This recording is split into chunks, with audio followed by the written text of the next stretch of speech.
The espresso machine hissed like a wounded animal, spitting steam into the already suffocating air of Ricci's. My feet throbbed in shoes 2 sizes too small, the only pair without holes, and the weight of the silver tray in my hands felt heavier with each passing hour. 11 o'clock on a Friday night, and the restaurant hummed with the kind of wealth I'd only ever seen from behind a serving station. Champagne that cost more than my rent. Watches that glinted under crystal chandeliers. Laughter that came easy when your bank account had enough zeros. I was invisible here, just another waitress in a black uniform that had seen better days, weaving between tables with practiced efficiency, my accent carefully neutral, my smile professionally blank. That's how I survived, by being no one, nothing, just a pair of hands delivering overpriced pasta to people who never looked at my face. The kitchen doors swung open, and Marco, the manager, grabbed my elbow with fingers that dug too deep. "Table 7, he hissed, his breath reeking of garlic and desperation. "VIP. Don't fuck this up, Elena." My stomach dropped. Table 7 was the corner booth, the one reserved for people whose names you didn't say out loud. The one with the view of both entrances, positioned so no one could approach without being seen. I'd served there twice before, both times to men in expensive suits who spoke in whispers and left tips that felt like bribes to forget their faces. But tonight was different. I felt him before I saw him. A shift in the restaurant's energy, like the air pressure dropping before a storm. Conversations didn't stop exactly, but they changed, softened. People's eyes flickered toward the corner booth and quickly away, as if looking too long might turn them to stone. He sat with his back to the wall, and even from across the room, I could see the way shadows seemed to gather around him. Dark suit, darker hair, and in stillness that was more frightening than any movement. 2 men flanked the booth, one by the bar, one near the entrance, their eyes constantly scanning, hands resting near their jackets in a way that made my mouth go dry. This wasn't just VIP, this was danger dressed in Armani. I picked up the wine list with trembling fingers, forced my breathing to steady, and crossed the marble floor. Each step felt like walking toward the edge of a cliff. The scent hit me first, expensive cologne mixed with something else. Something that smelled like power and violence and money, old leather and cedar and a hint of gunpowder that probably wasn't my imagination. "Buonasera," I said softly, keeping my eyes lowered in the way Marco had trained me. Respectful, submissive, invisible. "Vino," he said without looking up, his voice like gravel wrapped in silk. He was younger than I expected, maybe 30, with sharp cheekbones and a jaw that could have been carved from marble. His fingers, long and elegant, drummed against the table in an irregular rhythm that set my nerves on edge. I placed the wine list in front of him, and for a moment, his eyes lifted. Dark. Impossibly dark. The kind of eyes that had seen things I couldn't imagine, done things I didn't want to know about. They passed over me like I was part of the furniture, and I felt simultaneously relieved and strangely hollow. One of his men approached, the one from the bar, built like a concrete wall in a tailored suit. He leaned down, whispered something in rapid Italian. I caught fragments. "Problema con la spedizione. Castellano vuole incontrarsi. Giovedì." The boss's jaw tightened. His fingers stopped drumming. Then he spoke. And his words were a blade. "Quella stupida puttana probabilmente non capisce nemmeno cosa sta scrivendo. Trova qualcuno con un cervello questa volta. That stupid whore probably doesn't even understand what she's writing down. Find someone with a brain this time." The words hit me like ice water. He was talking about me, assuming I was too stupid, too American, too beneath his notice to understand his language. The language my mother had whispered to me every night before bed, the language of the grandmother who'd raised me in her tiny apartment in Roma, the language I'd learned before I'd learned English. My pen froze over my notepad. Every instinct screamed at me to stay quiet, to swallow the insult like I'd swallowed 1,000 others, to remain invisible and safe. But 3 years of scraping by in this city, 3 years of being treated like I was less than human, 3 years of biting my tongue until it bled. Something in me snapped. I lifted my head and met his eyes directly. "Il Barolo del 2015 sarebbe perfetto con il brasato che lo chef sta preparando stasera," I said, my voice steady, despite the way my heart hammered against my ribs. "A meno che preferisca qualcosa di più forte, considerando la serata difficile che sembra avere. The Barolo from 2015 would be perfect with the braised beef the chef is preparing tonight. Unless you prefer something stronger, considering the difficult evening you seem to be having. The silence that followed was absolute. His eyes locked onto mine, and I watched something dangerous flicker in their depths. Surprise, then interest, then something else I couldn't name. The man beside him tensed, his hand moving inside his jacket. Every muscle in my body screamed to run, but I stood frozen, holding his gaze like a rabbit caught in a trap of my own making. Lei parla italiano. His voice was softer now, but somehow more threatening. She speaks Italian. Si. I forced myself not to look away. My grandmother was from Napoli. She believed in teaching her granddaughter properly, even if she was just a stupid waitress. A muscle ticked in his jaw. The restaurant seemed to hold its breath. I could feel Marco's eyes burning into my back from across the room. Could sense the other guards shifting, could taste my own fear sharp and metallic on my tongue. Then he smiled, and it was the most beautiful, terrifying thing I'd ever seen. Siediti, he said, gesturing to the seat across from him. Sit down. I'm working. Siediti. Not a request this time, a command that carried the weight of someone who was never disobeyed. My legs moved before my brain could catch up, and I found myself sliding into the leather booth, the wine list forgotten on the table between us. This close, I could see the scar that cut through his left eyebrow, the way his pupils dilated slightly as they traced my face, the gold ring on his right hand that caught the light and seemed to promise violence. What's your name? He asked in English now, his accent thick and beautiful and dangerous. Elena. My voice came out as barely a whisper. Elena. He tested my name on his tongue like he was tasting wine. Elena, who speaks perfect Italian and has a sharp tongue. Elena, who isn't afraid to correct a man in his own language. I should apologize. No.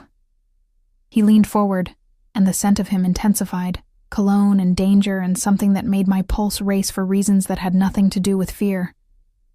You should never apologize for being intelligent. It's refreshing.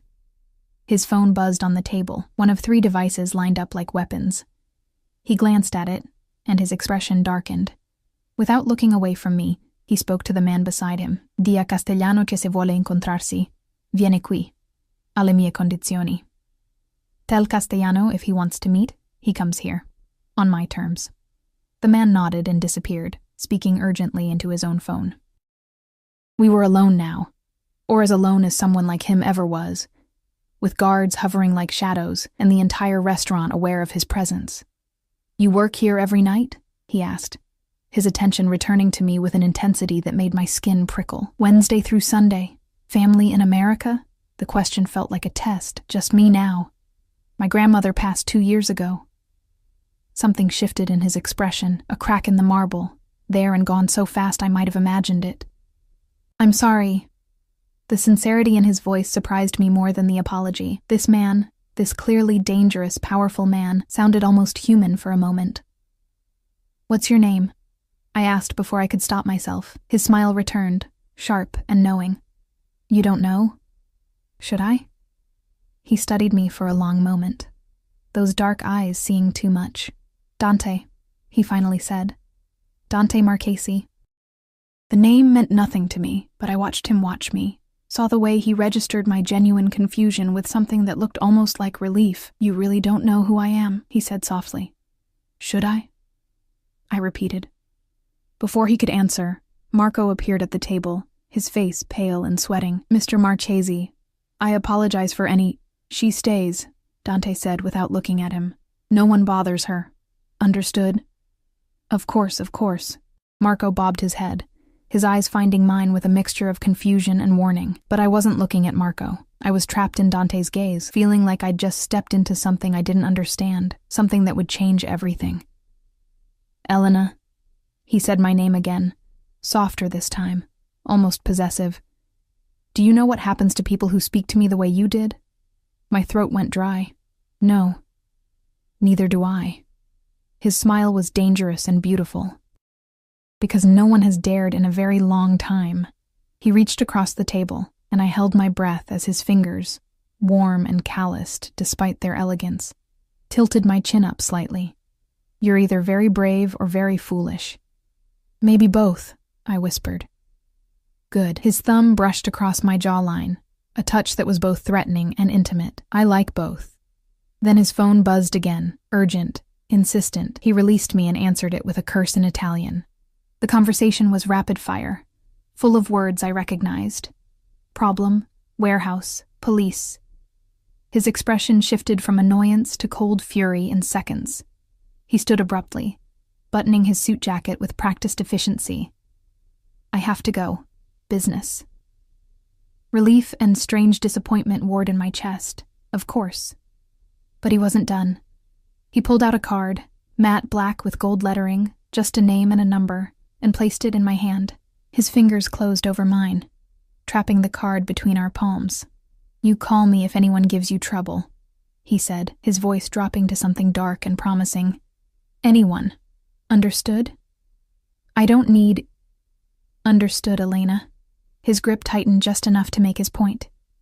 "Yes." "Good girl." The words sent an inappropriate shiver down my spine. He released my hand and turned to leave, his guards materializing from the shadows to flank him.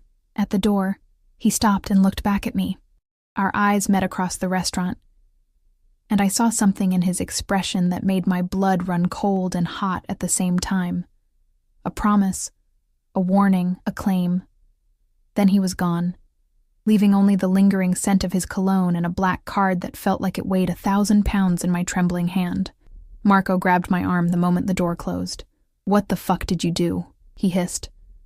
"Do you have any idea who that was?" But I couldn't answer. Because I was staring at the card, at the name embossed in gold letters, Dante Marchesi, and beneath it, a number I knew I'd never dare to call. The espresso machine hissed again, pulling me back to reality. But reality had shifted somehow. The air tasted different, my skin felt too tight, and I couldn't shake the feeling that I'd just made the biggest mistake of my life. Or maybe somehow I'd just saved it. I slipped the card into my pocket, feeling it burn against my hip like a brand. What had I done? The weekend passed in a blur of anxiety and obsessive replaying. Every time I closed my eyes, I saw his face. Those dark eyes that had looked at me like I was something valuable and breakable all at once. The black card lived in my pocket, moved from my work uniform to my jeans to my coat, always there, always burning like a secret I couldn't share. Monday morning arrived with rain that turned the city gray and cold. I had the day off, which meant 24 hours to sit in my shoebox apartment and pretend I wasn't thinking about Dante Marchesi. I'd finally given in, and Googled the name Sunday night, my ancient laptop taking forever to load the results. What I found made my blood freeze. Page after page of news articles, most in Italian, some in English. Marchesi crime family, alleged Mafia boss, federal investigation, photos of him in expensive suits, always surrounded by lawyers, always with that same cold, beautiful face. One article mentioned his father, Vittorio Marchesi, who'd been gunned down outside a restaurant 3 years ago. Dante had taken over at 27, consolidating power with what the journalists called unprecedented ruthlessness. I'd insulted a mafia boss, corrected him, sat across from him like an equal. I should have been terrified. I was terrified. But I was also something else, something I didn't want to examine too closely, because it felt like standing at the edge of a cliff and wanting to jump. My phone rang at noon, an unknown number. I stared at it for 3 rings before answering. Elena. Not a question. His voice, dark and certain, like he'd known I'd answer. My heart stopped. How did you get my number? I own the restaurant. A pause. Among other things. I should hang up. Block the number. Run. What do you want? Have lunch with me. I don't think... I'm outside. The words hit me like ice water. I crossed to my window, 3rd floor of a building that should have been condemned years ago, and looked down. A black SUV sat at the curb, windows tinted dark, engine running. Rain streamed down the glass, but I could make out shadows inside. This is crazy, I whispered into the phone. Probably. I heard amusement in his voice, and something else. something possessive that made my skin prickle. "But you're going to come down anyway, aren't you?" "Why would I do that?" "Because you've been thinking about Friday night just as much as I have. Because you're curious. Because—" He paused, and when he spoke again, his voice was lower, more dangerous. "Because you want to." He was right, and I hated him for it. 5 minutes, I said, and hung up before I could change my mind. I threw on jeans and a sweater, ran fingers through hair that hadn't seen a brush yet, grabbed my coat. My reflection in the bathroom mirror showed a girl with wild eyes and flushed cheeks, a girl who looked like she was about to make a terrible decision. The rain soaked through my coat in the 10 seconds it took to reach the SUV. The back door opened before I touched it, and I slid inside into leather and warmth and the overwhelming presence of Dante Marchesi. He looked different in daylight, sharper somehow, more real. Black sweater instead of a suit, but no less intimidating. His hair was slightly damp from the rain, and he watched me with those dark eyes that seemed to catalog every detail of my face. "You came," he said softly. "I'm an idiot." His smile was quick and genuine, transforming his face into something almost boyish. "No, you're brave." He reached past me to pull the seatbelt across my body, his arm brushing against my chest in a way that made me stop breathing. "But not careful. You should be more careful, Elena." The SUV pulled away from the curb, driven by a man built like a tank. Another sat in the passenger seat, both of them silent as ghosts. "Where are we going?" I tried to keep my voice steady, somewhere private. He settled back against the leather, but his body angled toward mine, taking up space in a way that felt both protective and predatory. "I don't like sharing." "Sharing what?" "Your attention, your time." His eyes locked onto mine. "You." The possessiveness in his voice should have terrified me. It did terrify me, but it also sent heat pooling low in my stomach, made my pulse race for reasons that had nothing to do with fear. "You don't know me," I managed. "I know enough. I know you work yourself to exhaustion for minimum wage. I know you live in a building with broken locks and water damage. I know you haven't been to a doctor in over a year because you can't afford insurance." He leaned closer, and I could smell rain and cologne and something uniquely him. "I know you're alone in this city and that makes you vulnerable, and I don't like that. How do you—" But I knew. Of course I knew. Men like him didn't exist without information, without control, without knowing everything about everyone who crossed their path. "Don't be angry," he said, reading my expression with unsettling accuracy. "Be smart. If I found all this in 3 days, anyone could. Is that a threat?" "No, Tesoro." The endearment rolled off his tongue like honey and poison. "It's a warning. This city isn't safe for a girl like you." "I've been managing just fine." His jaw tightened. "Have you? Is that why your manager touches you when he thinks no one's watching? Why the line cook follows you to your car? Why you take the long way home to avoid the corner where those men stand?" Each word was a punch to the gut because he was right. About all of it. Marco's hands that lingered too long. Tony's eyes that tracked me through my shifts. The 3 blocks I added to my walk home every night to avoid the dealers who'd started noticing me. "I handle it," I whispered, but my voice cracked. "You shouldn't have to." His hand moved to my face, cupping my jaw with a gentleness that contradicted everything I knew about him. "Not anymore." The SUV turned down a private road, tall gates opening automatically. We drove through what looked like a small forest before a house. No, a mansion emerged from the trees, modern glass and stone, beautiful and cold and isolated. "Welcome to my home," Dante said as we pulled up to the entrance. A home with armed guards at the gate, with cameras on every corner, with the kind of security that said the owner had enemies who wanted him dead. I should run. I should demand to be taken back. Instead, I let him take my hand and lead me inside. The interior was all clean lines and expensive furniture, more museum than home. Floor-to-ceiling windows overlooked a valley, rain streaming down the glass in sheets. A fireplace crackled with real flames, and I realized with a start that I was cold, had been cold for so long I'd stopped noticing. "Sit," Dante said, guiding me to a leather sofa near the fire. "I'll get you something warm." He disappeared into what I assumed was the kitchen, and I took the opportunity to study the room. No photos, no personal touches, just money and taste and emptiness. A cage made of glass and stone and $100 bills. He returned with 2 mugs of hot chocolate. Real hot chocolate. The kind made with cream and melted chocolate, topped with whipped cream. The kind I hadn't had since my grandmother died. "How did you know?" I asked, wrapping my frozen fingers around the warm ceramic. "Your eyes."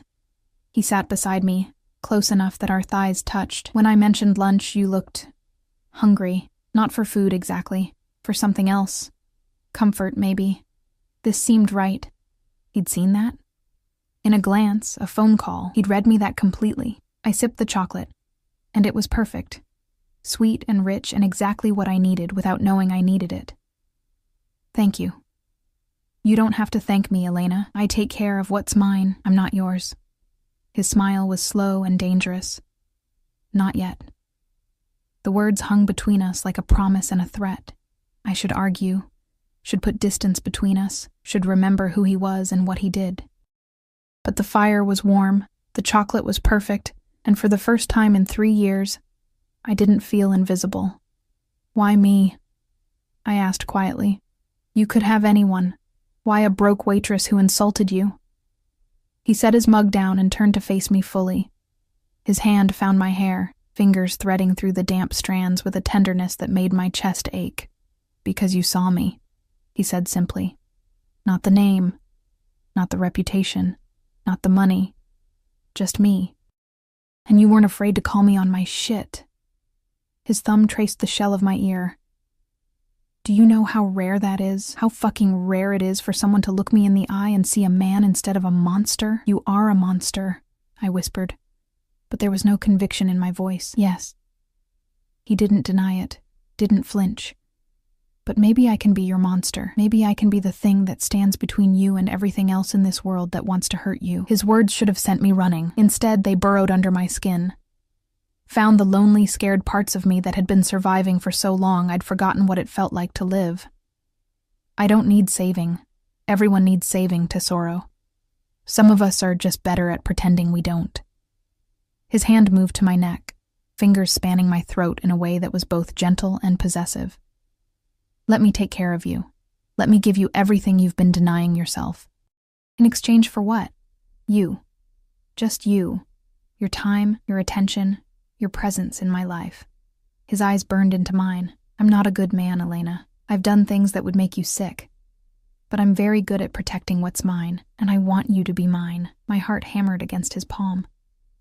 This is insane. Probably. His smile was crooked, almost vulnerable. But I haven't been able to think about anything else since Friday. You're in my head, under my skin. I've killed men for less disruption to my peace. The casual mention of murder should have horrified me. It did horrify me. But it also made something dark and forbidden unfurl in my chest. The knowledge that this dangerous, powerful man was obsessed with me. Plain, invisible, struggling Elena. "I don't know anything about your world," I said. "Good. I don't want you knowing. I want you separate from all of that. Clean. Safe." His thumb stroked along my jaw. "I want you here, in this house, where nothing can touch you." That sounds like a prison. Maybe. But it's a prison with heat and food and safety. A prison where you'll never have to smile at men who treat you like shit. A prison where you can sleep without worrying about money or safety or anything except you, I finished. Except me. He leaned closer, his breath warm against my lips. "Say yes, Elena. Let me take you away from that life. Let me give you everything." I should say no.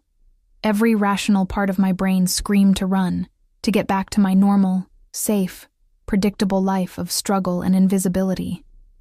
But then I thought about Marco's hands, Tony's eyes, the apartment with its broken locks and water stains, the loneliness that had become so normal I'd stopped fighting it, the bone-deep exhaustion of surviving instead of living. And I thought about Dante, dangerous, obsessive, possessive Dante, who looked at me like I was precious, who'd learned my favorite childhood drink, who wanted to build a cage around me made of safety and protection and something that felt dangerously close to ownership. "If I say yes," I whispered, "what happens?"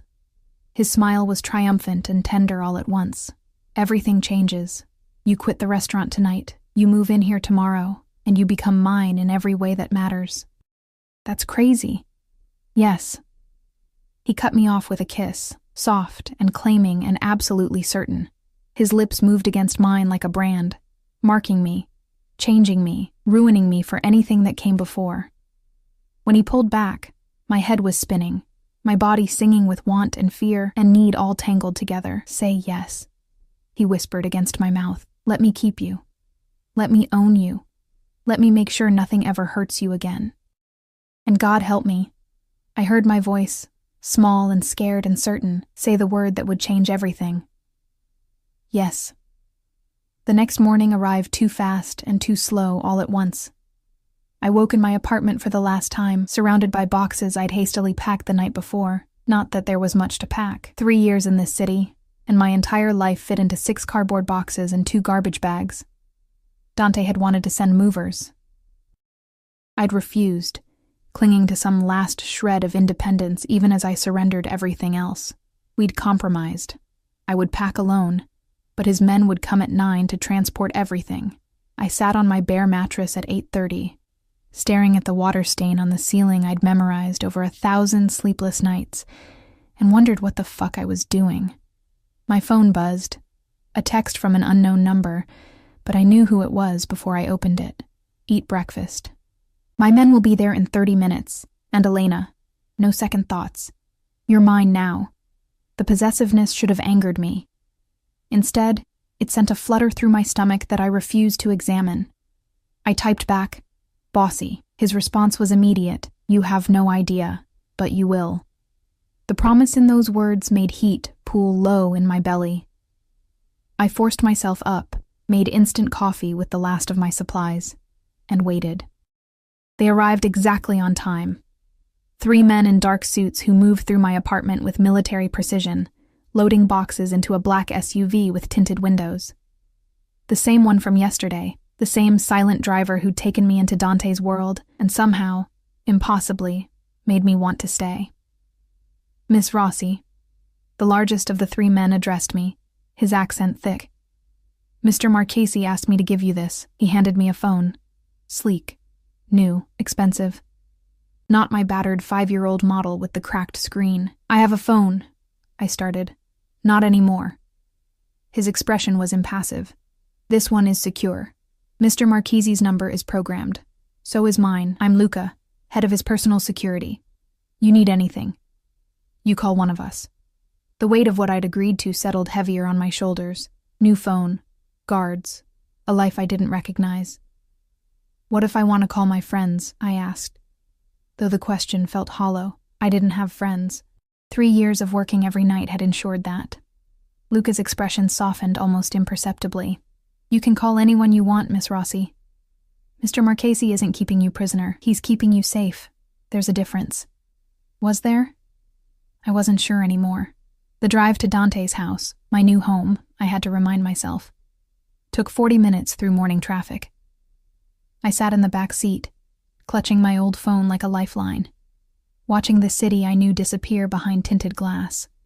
We passed through the gates, up the long driveway, and my stomach clenched when I saw him standing at the entrance. Dante, in dark jeans and a fitted black t-shirt that showed off a body I'd only imagined beneath expensive suits. His hair was slightly messy, like he'd been running his hands through it, and when our eyes met, something hot and possessive flared in his gaze. He opened my door before Luca could, his hand extended. "Welcome home, Tesoro." Home.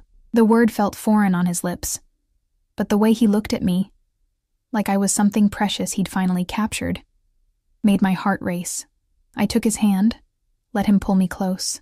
He smelled like coffee and cologne, and something uniquely him that I was already starting to crave. "How do you feel?"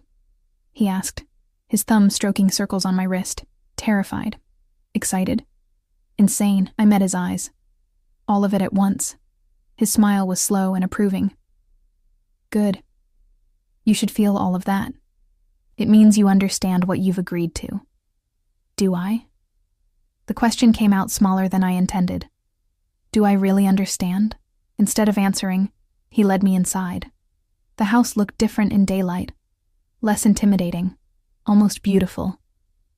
Sun streamed through those massive windows, turning everything golden and warm. Your things will go in the east wing, he said, guiding me through rooms that blurred together in my overwhelmed state.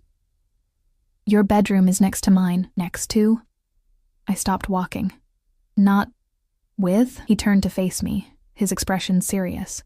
I want you in my bed, Elena, eventually.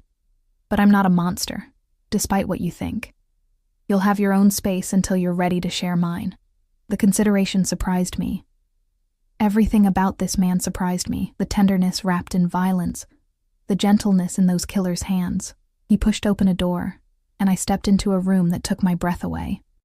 Massive windows overlooking the valley, a bed that could fit 4 people, furniture that probably cost more than I'd made in my entire life, soft grays and whites and touches of gold that caught the light. This is mine? My voice cracked. Everything here is yours. He moved behind me, his hands settling on my shoulders, his breath warm against my ear. The closet is full. I had clothes brought in based on your size from the restaurant uniform. If you don't like them, we'll get different ones. There's a bathroom through that door, fully stocked. And this... He pressed something into my hand, a credit card, black and heavy, with my name embossed on it. I can't. You can. You will. His hands tightened on my shoulders. No more struggling, Elena. No more choosing between food and rent. No more of that fucking apartment with broken locks. You're under my protection now, which means you want for nothing, understand? I turned in his arms, needing to see his face. Why are you doing this? Because I can. Because I want to. Because the thought of you struggling while I have everything makes me fucking insane. His hand cupped my face, tilting it up. Because you're mine now, and I take care of what's mine. I'm not a possession, aren't you? His eyes burned into mine. You agreed, Elena. You said yes. That makes you mine in every way that matters. He was right, and the realization sent equal parts fear and desire coursing through me. I had agreed. I had said yes to this beautiful, dangerous man who looked at me like I was oxygen. I need to tell Marco I quit, I said, clinging to practicality because everything else felt too overwhelming. Dante's jaw tightened. Already done. What? I called the restaurant last night, told them you wouldn't be returning, paid out the rest of the month as severance. Anger flared hot and bright. You had no right. I had every right. He pulled me closer, eliminating the space between us. You're mine now. That means I make decisions about your safety, your well-being, your life, and I decided that you're never setting foot in that place again, never smiling at drunk businessmen who look at you like meat, never letting Marco put his fucking hands on you. His voice had gone dark, dangerous.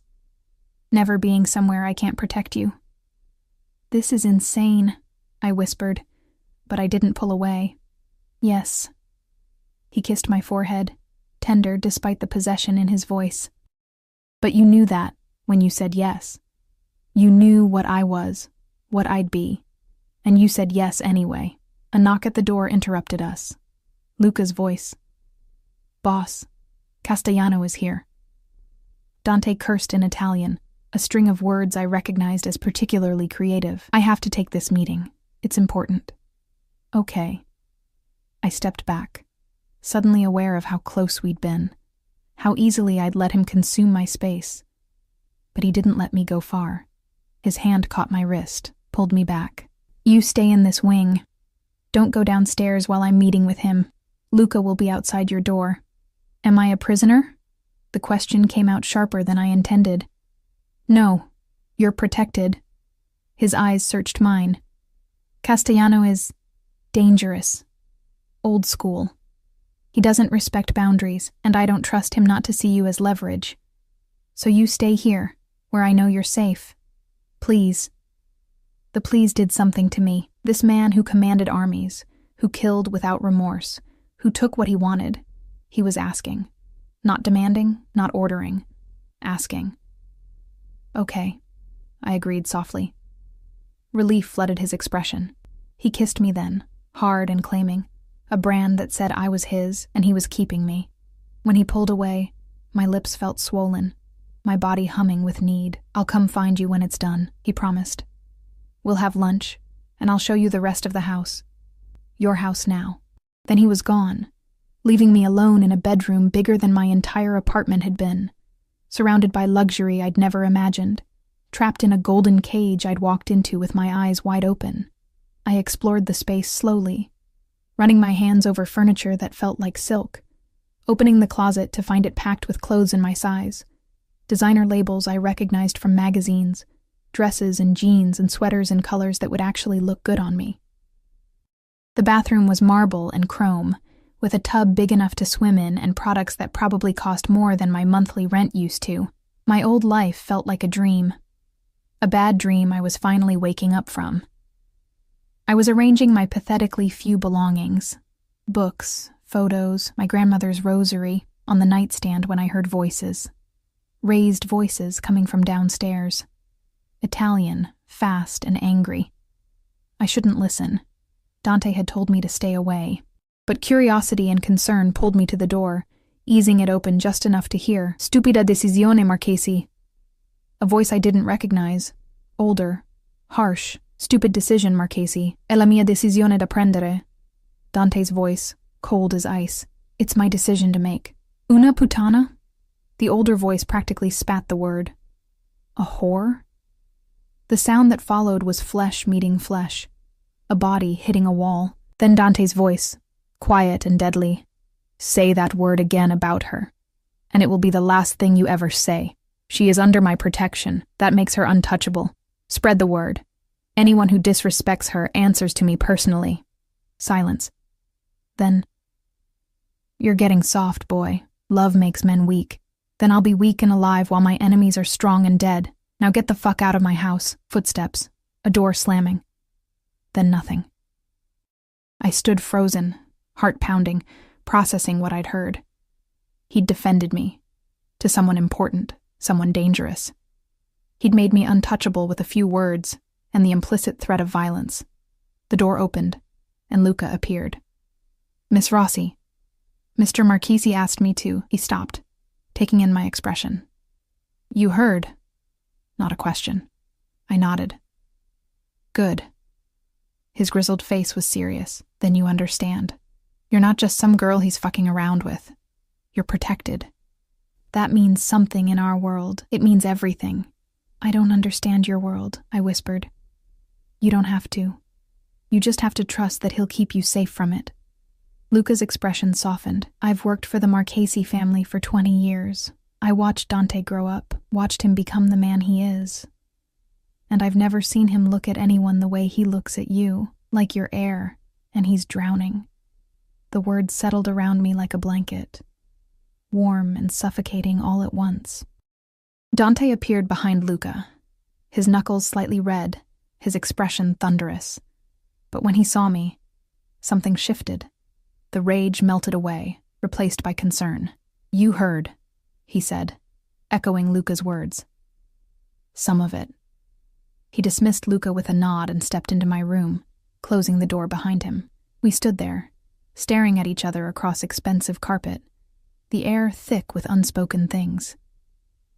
"I won't apologize," he said finally, "for what I am, what I do. But I will promise you this, you'll never be touched by any of it.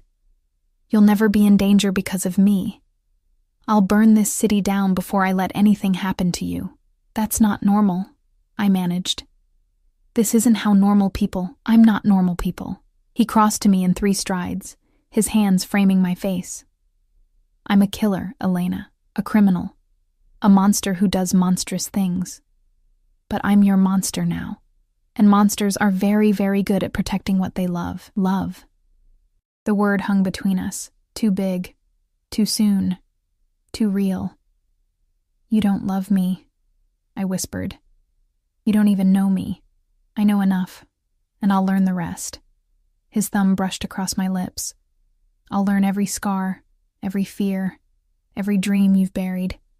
and I'll give you everything you've ever wanted, and things you didn't know to want. That's what love is, tesoro. It's obsession and possession, and the willingness to destroy anything that threatens it. His definition of love should have terrified me. Instead, it felt like coming home to a place I'd never been, to arms that felt safer than anything I'd ever known.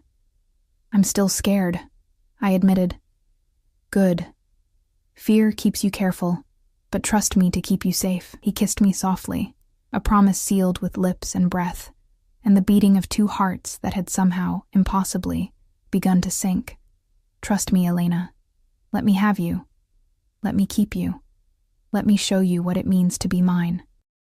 And despite every rational thought screaming at me to run, I found myself leaning into him, letting his arms close around me, letting myself believe, just for a moment, that maybe monsters could love after all. 3 weeks passed like a fever dream. I woke each morning in silk sheets that smelled like lavender, in a room flooded with sunlight, to the sound of Dante's voice drifting through the wall between our bedrooms. Always on the phone, always in Italian, always that edge of danger beneath the smooth words. Sometimes I'd press my ear to the wall and just listen, letting the familiar cadence of my grandmother's language wash over me like a lullier lullaby made of threats and power. He kept his promise about my space. Never pushed, never demanded access to my bedroom, though I caught him watching me with hunger that made my skin burn. We'd have breakfast together, him in suits before meetings, me in the expensive clothes that still felt like costumes. He'd ask about my day, my sleep, whether I needed anything. Always attentive, always present, always making me feel like I was the center of his universe, even when I knew he was managing an empire built on violence. But the touching increased, a hand at the small of my back as we walked through the house, fingers threading through mine during dinner. His lips brushing my temple when he thought I wasn't paying attention. Each touch felt like a question. Are you ready yet? Can I have more? I wasn't sure what my answer was. The house became familiar in those weeks. I learned which rooms Luca monitored from his security station, where Dante took his business calls, which window offered the best view of the valley at sunset. I spent hours in the library, a room I'd discovered on day 4, floor-to-ceiling books in Italian and English, leather chairs worn soft with use. It was the only room that felt lived in, and I wondered how many nights Dante had spent here alone, reading in the dark. But I also learned the other side of his life. The men who came and went at odd hours, speaking in low voices that cut off when I appeared. The phone calls that made his expression go cold and flat. The nights he'd return late with blood on his cuffs that he'd try to hide before kissing my forehead and telling me not to wait up. I was living in a beautiful lie, and we both knew it. The breaking point came on a Tuesday. I'd spent the afternoon in the library, curled up with a worn copy of Italian poetry, when raised voices shattered the peace. Not from downstairs this time, from right outside the library door. Non me ne frega un cazzo di quello che pensa Castellano. I don't give a fuck what Castellano thinks. Dante's voice sharp with fury. Boss, he's threatening to go to the other families. He's saying you've gone soft over some girl. Luca's voice, urgent. Let him try. Let them all try. She's off limits. Non-negotiable. They're saying she's making you weak. That you're spending too much time here instead of... I don't care what they're saying. A crash. Something hitting the wall. She stays. She's protected. Anyone who has a problem with that can take it up with me personally, and we'll see who's fucking weak. Silence. Then Luca, quieter. They're planning something. Castellano and the Russians. I can feel it. Then we'll be ready. Dante's voice dropped, went deadly calm. Increased security on the house. No one gets within a mile of her without my knowing. And Luca, if anything happens to me, you get her out. You take her somewhere safe, and you make sure she never comes back to this life. Understood? Understood. My hands shook around the book. If anything happens to me. The words were a knife to the chest, cutting through the comfortable fantasy I'd been building. This wasn't a fairy tale. This was real. The danger, the violence, the very real possibility that Dante could die, because men like him always died eventually. The door opened, and he appeared, his expression thunderous until he saw me. Then it softened, transformed by something that looked dangerously like love. You heard. he said for the third time in 3 weeks. Yes. I set the book down with careful precision. Are you in danger? Always. He crossed to me, kneeling in front of my chair so we were eye level. That's the life, Tesoro. There's always someone wanting to take what you have. Is this about me? My voice cracked. Are you in more danger because of me? His hands found my face, thumbs stroking away tears I hadn't realized were falling. No. Listen to me. They're using you as an excuse, but they'd find another one if you weren't here. Men like Castellano don't need reasons to challenge power. They just need opportunity. Maybe I should leave. No. The word was sharp, final. Don't even think it.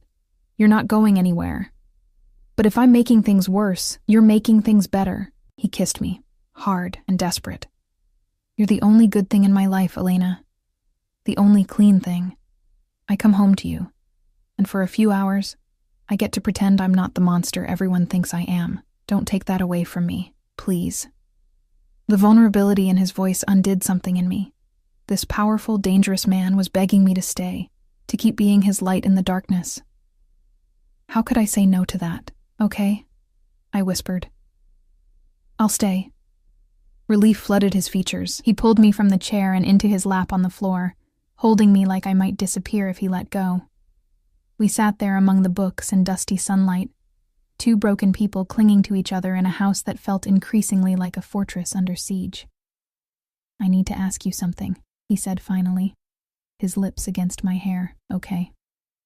Move into my room. Not a question. Despite his words, I need to know you're safe.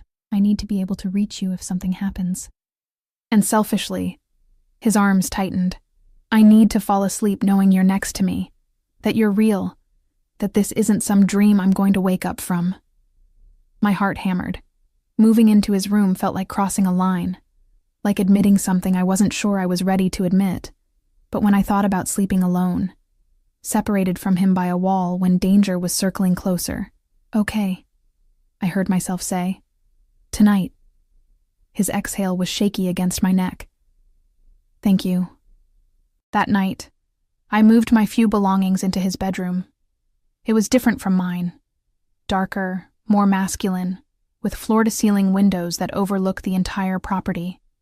I could see the security station from here, the guards patrolling the perimeter, the cameras tracking every approach.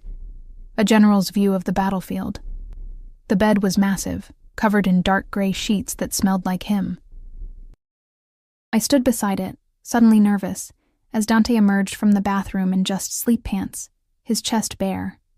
He was beautiful, all lean muscle and olive skin, with scars that told stories I probably didn't want to know. A tattoo covered his left side, Italian words winding from his ribs to his hip. I squinted, trying to read them in the low light. Il sangue è più denso dell'acqua, he said, noticing my attention. Blood is thicker than water. Family motto. Your family? I started. Are mostly dead. He said it matter-of-factly, without emotion. My father was killed 3 years ago. My mother drank herself to death when I was 15. I have a sister somewhere in Europe, but we don't speak. This life, he gestured vaguely, it doesn't leave room for much family. I'm sorry. Don't be. I've made my choices. He crossed to me, his hands settling on my hips over the silk nightgown he'd bought me. Black and expensive and far too revealing. But you're my family now. The only one that matters. The weight of that statement settled on my shoulders like a crown. I was his family, his everything. The pressure should have crushed me. Instead, it felt like being seen for the first time in my life. He pulled back the covers, waiting. I slid in, and the sheets were cool against my heated skin. He followed, immediately pulling me against his chest, his arm heavy across my waist. Sleep, Tesoro, he murmured into my hair. I've got you. Nothing touches you while I'm here. But sleep didn't come easily. I lay there, hyper-aware of every point where our bodies touched, of his breath evening out as he drifted off, of the steady beat of his heart against my back. This man, this killer, this criminal, this monster, held me like I was something precious, something worth protecting, something worth dying for. Somewhere around 3 a.m., I woke to find him gone. Panic seized my chest until I saw him standing at the window, phone pressed to his ear, speaking rapid Italian in a voice that made my blood run cold. 24 ore. Prepara gli uomini. Se Castellano vuole guerra, gli daremo guerra. 24 hours. Prepare the men. If Castellano wants war, we'll give him war. He ended the call and turned, finding me awake and watching him. Go back to sleep, he said softly, crossing back to the bed. What's happening? Nothing you need to worry about. He slid in beside me, pulling me close again. Dante, Elena. He tilted my chin up, his eyes serious in the moonlight. I told you, you don't need to know about that part of my life. You're separate from it. Clean from it. That's how it stays. But if you're in danger, I'm always in danger. So are you, by being with me. But I'll die before I let anyone hurt you. That's the promise I made when you said yes. That's the promise I'll keep until my last breath. The conviction in his voice should have comforted me. Instead, it felt like a noose tightening, like the walls closing in on our beautiful cage. I'm scared, I admitted. I know. He kissed my forehead, my cheeks, my lips. Soft kisses that tasted like promises and lies and desperate hope. But you're safe here, with me, always with me. I wanted to believe him. God, I wanted to believe him so badly it hurt. We made love that night, finally, inevitably, desperately. His hands worshipped every inch of my skin. His mouth traced patterns of possession across my body. His voice murmured Italian endearments that made me shatter in his arms. And when he finally moved inside me, his eyes locked onto mine with an intensity that stole my breath. I felt something shift. A line crossed. A point of no return reached. I was his. Completely, irrevocably his. Afterward, he held me while I cried, not from sadness, but from the overwhelming weight of it all.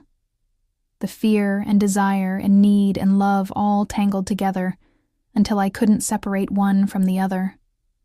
I love you, he whispered into my hair. I know it's too soon. I know it's insane. But I love you, Elena. You're everything I didn't know I needed. Everything I'll never deserve but refuse to give up. I should tell him I loved him back. Maybe I did.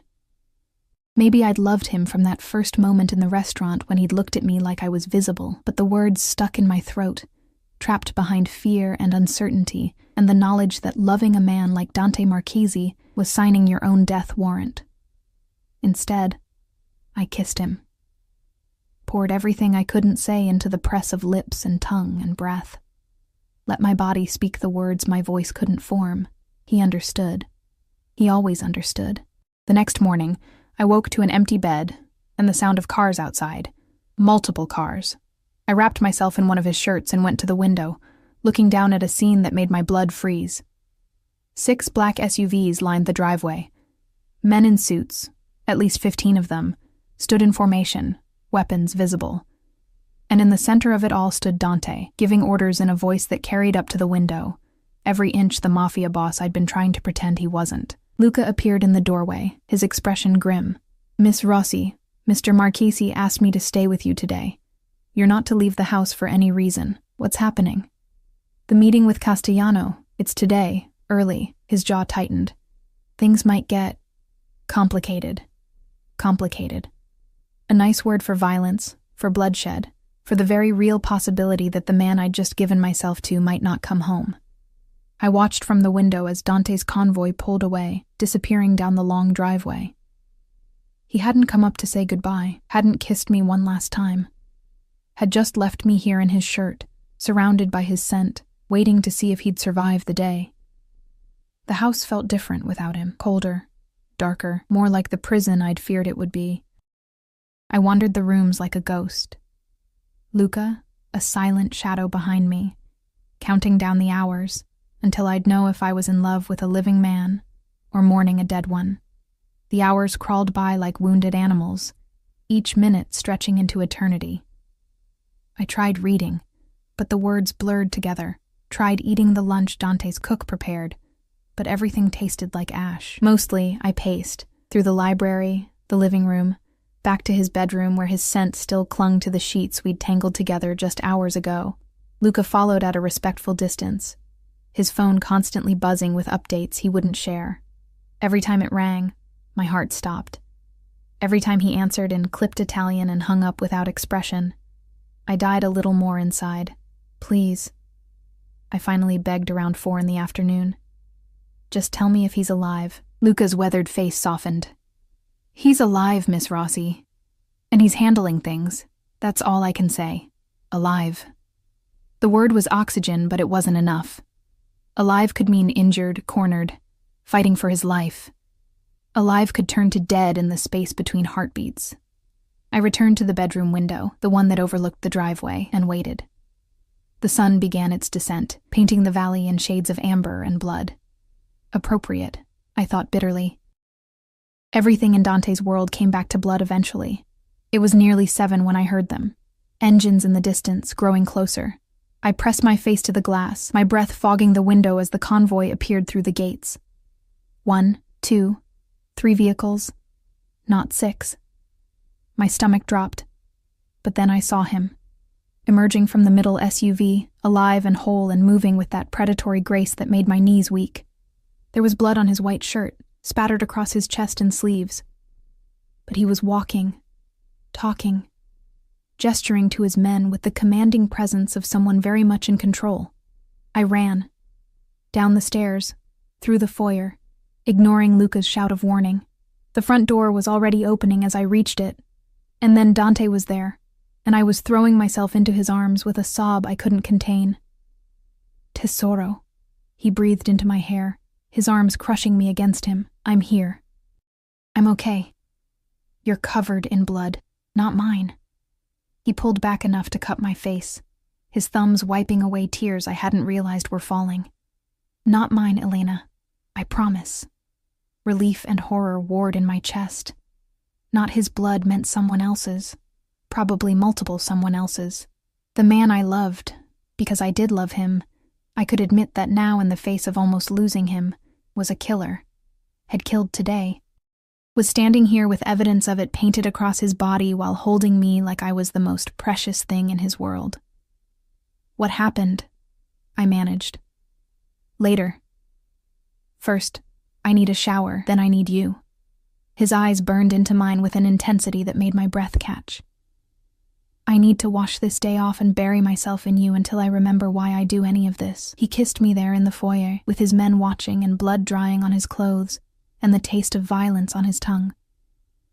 And I kissed him back, because what else could I do? I was in too deep to swim back to shore, drowning in him and not even trying to save myself anymore. 20 minutes later, he emerged from the bathroom clean and bare-chested, water still dripping from his hair. I sat on the edge of the bed, my hands twisted together, trying to reconcile the man I'd made love to last night with the one who'd come home, painted in other people's blood. Castellano is dead, he said simply, pulling on fresh clothes. So are 3 of his top men. The Russians have agreed to stay neutral. The other families have accepted my authority. It's done. You killed him. Not a question. Yes. He didn't flinch from it, didn't try to soften it. He threatened you, Elena, called you a weakness, said he'd use you to bring me down, so I removed the threat. You killed a man because of me. I killed a man because he threatened what's mine. I'd do it again. I'd kill 100 men if they stood between you and safety. He crossed to me, kneeling so we were eye level. Does that make you hate me, knowing what I am, what I'm capable of? I should say yes, should be horrified, disgusted, should run as far and fast as I could from this beautiful monster kneeling before me. But when I looked into his eyes, those dark, dangerous eyes that softened only for me, all I felt was a twisted kind of gratitude. He'd killed for me, had waded through blood and violence to keep me safe. It was sick and wrong and probably damned us both, but it was also the most protected I'd ever felt in my life. No, I whispered. It doesn't make me hate you. Something in his expression cracked open. Say it, he demanded, his hands gripping my thighs. Say what I need to hear, Tesoro, please. I love you. The words came easier than I expected, truth flowing like water. I love you, Dante. I'm terrified of you and in love with you, and I don't know how to be both. But I am. He surged up, capturing my mouth in a kiss that tasted like relief and possession and desperate need. We fell back onto the bed, his weight pressing me into the mattress, his hands already working at my clothes with fumbling urgency. Say it again, he demanded against my neck. I love you. Again. I love you. I love you. I love you. He swallowed the words with his mouth, with his body, claiming me over and over until we were both breathless and shaking. And when we finally collapsed together, tangled and sated, he held me like he'd never let go. Marry me, he said into the darkness. I went rigid in his arms. What? Marry me. Tomorrow, next week, whenever. But marry me, Elena. Make it real. Make it permanent. Make it so no one can ever question that you're mine and I'm yours. My heart raced. Marriage to a mafia boss, a life sentence in this golden cage. But also, safety, protection, love from a man who'd burn the world down to keep me safe, a man who looked at me like I was his reason for breathing. That's insane, I managed. We've established that everything about us is insane. His hand found mine in the darkness, threading our fingers together. But I've never been more certain of anything. You're it for me, Tesoro. The only one. The last one. Say yes. Please say yes. I thought about my old life. The struggling, the loneliness, the constant fear and exhaustion. Then I thought about this life, the luxury, the danger, the overwhelming presence of a man who loved me with frightening intensity. Both lives were cages in their way. But only one cage had Dante in it. Yes, I whispered. Yes, I'll marry you. His kiss was different this time, softer, reverent, like I was something holy instead of something claimed. I'll give you everything, he promised. Every dream you've ever had, every wish you've been too afraid to speak. You'll want for nothing, fear nothing, need nothing except me. I already need nothing except you, I admitted. That's what scares me. Don't be scared. I've got you. I'll always have you. We married 3 weeks later in a small church outside the city, just me and Dante and Luca as witness. I wore a dress Dante had commissioned, white silk that flowed like water, with delicate lace that reminded me of my grandmother's tablecloths. He wore a black suit that made him look like sin and salvation wrapped together. The priest, clearly aware of who he was marrying, rushed through the ceremony with nervous efficiency. But when Dante said his vows, his voice was steady, his eyes locked onto mine with burning intensity. I take you, Elena Maria Rossi, to be my wife. To protect, to cherish, to possess, in sickness and health, in violence and peace, until death tears you from my arms. You are mine, and I am yours, and nothing in this world will ever change that. The traditional vows twisted to fit our twisted love. Perfect. When it was my turn, I spoke the words that sealed my fate. I take you, Dante Marchesi, to be my husband, to stand beside, to trust in, to love despite and because of everything you are, until death, and maybe even after. I'm yours. You may kiss your bride, the priest said, already backing away like he couldn't get out fast enough. Dante's kiss was claiming and tender, public and intimate, a promise and a brand. When we broke apart, I was crying, and he was smiling like he'd just won the greatest prize in the world. Mine, he whispered against my lips. Yours, I confirmed. The reception was at the house, just us and a handful of Dante's most trusted men. No family, because neither of us had any left. Just this makeshift, dangerous family we'd found in the darkness. Luca toasted us with whiskey, his gruff voice surprisingly emotional. To the boss and his lady, may your love be as strong as your enemies are stupid. Laughter rippled through the room, and for a moment, I could almost pretend this was normal. That I'd married a businessman instead of a criminal. That the men drinking champagne weren't all armed. That the house wasn't a fortress against a violent world. But then Dante's hand found mine under the table, his grip tight and possessive, and I remembered.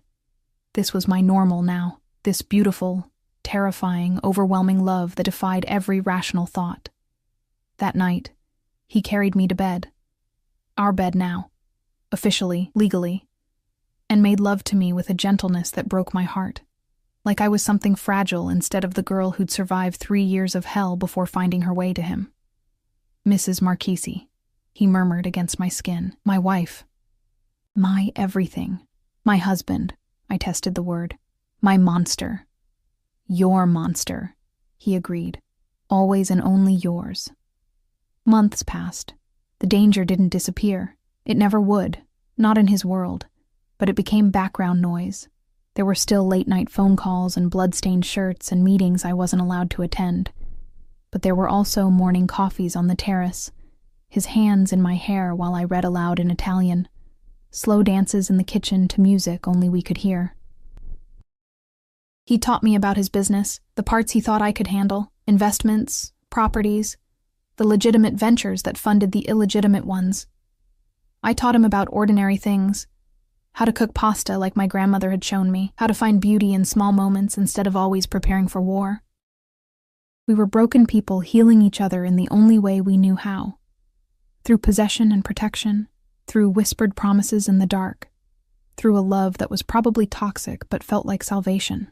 One evening, nearly a year after that first night in the restaurant, I found him in the library. He was reading the same book of Italian poetry I'd been holding the day he came home covered in blood, his expression distant. "What are you thinking about?" I asked, settling into his lap. "That day I saw you at Ricci's," he said, closing the book.